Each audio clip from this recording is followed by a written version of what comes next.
Waste Bengal Shri Ritabrata Banerjee.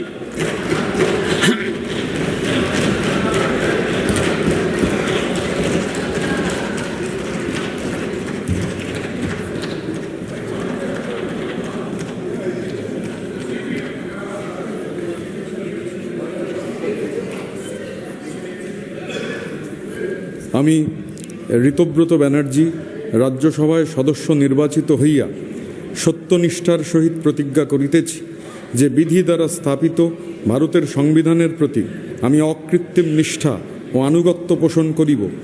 আমি ভারতের সার্বভৌমত্ব ও অখণ্ডতা রক্ষা করিব এবং যে কর্তব্যভার আমি গ্রহণ করিতে উদ্যত হইয়াছি তাহা নিষ্ঠাপূর্বক নির্বাহ করিব। জয় বাংলা।